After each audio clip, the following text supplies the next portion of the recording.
So what's up, my gaming motherfuckers? Alright, well, today we're gonna review Injustice 2. And, you know, Injustice 2, wonderful fucking game. But before we get into that, let's talk a little bit about the first Injustice, which was, in my opinion, really a second renaissance of sorts as far as DC and games go.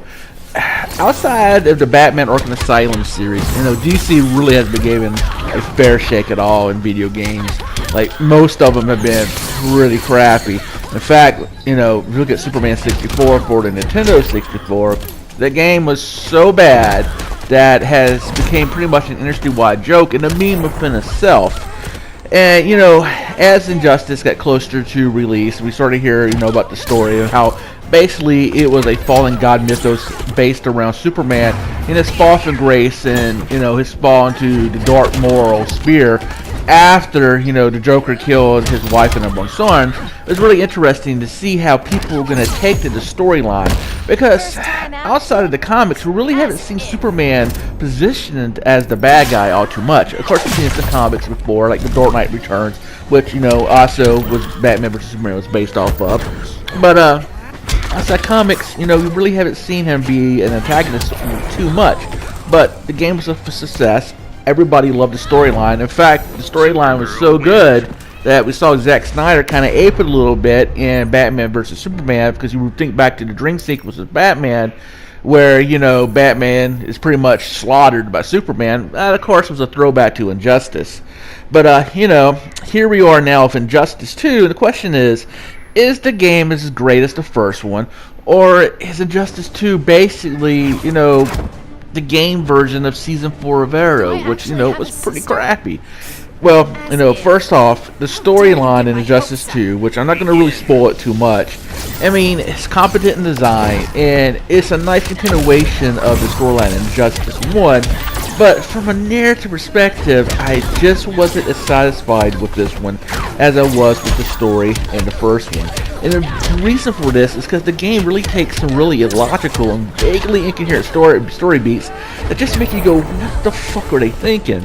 I mean, characters within and out of the story without resolution. Like, they're here, you bat your eye, and they're gone. You're like, why were they fucking here? Like, what was the point of this character? And there's other characters that events are set up in the game, situations happen to them, and you're left wondering if that character's, you know, alive or dead. Like, Harley Quinn, for example. You know, what's the deal with her? Is she alive or dead? We really don't know, because the game really doesn't let us. You know, it's not interested in actually, you know, giving any perspective on some of these events and what's happening.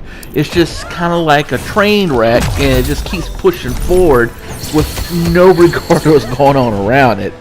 And, you know, what really kind of upset me about the game, I guess, in a way, is that the character who really seems to be set up as the central focus of the narrative of Supergirl, but ultimately she's just there as pretty much set design, and that's it.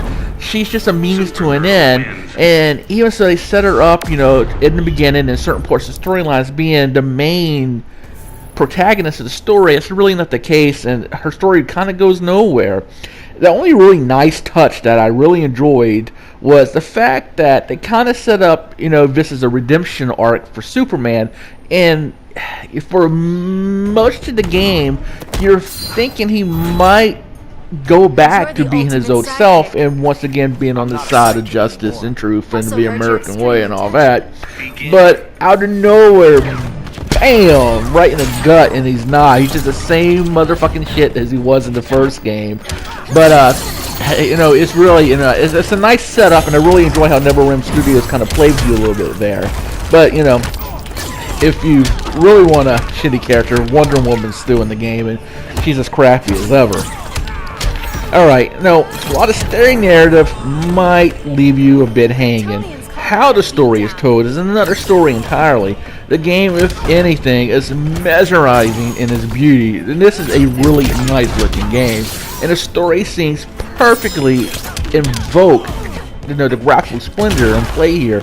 Like, I mean, really, graphically, they rank among some of the best in the industry as far as facial animations go.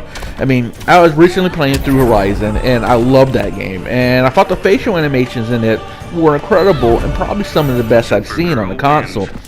But at the end of the day, after playing both of them, I would be hard pressed to really venture an opinion on whether it or Injustice 2 has the best facial animations, which is kind of funny to really think about it, because at one point, NetherRealm Studios has been mocked for years now for being absolute garbage at creating decent facial animations, especially when it came to females who shoot, go back and look at like Mortal Kombat 9 or the first Injustice.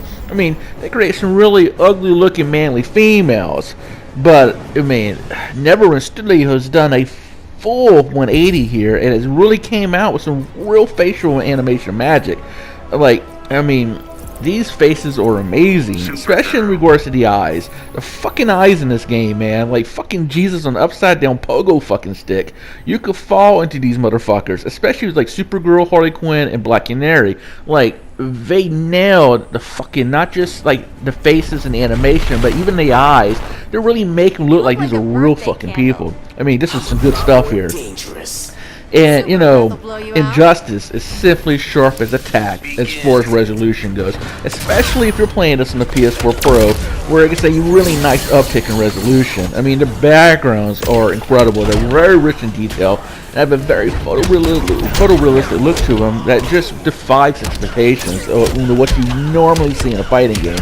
Especially if you're playing on a TV capable of HDR. I mean, the HDR on display here in this game is simply an eye orgasm. Everything glints and shines in a blazing kaleidoscope of color. And I mean everything. Even like the gold embroidery and the threading and so forth, like in Superman's cape, hits brightness peaks capable of causing complete blindness. As far as the backgrounds go,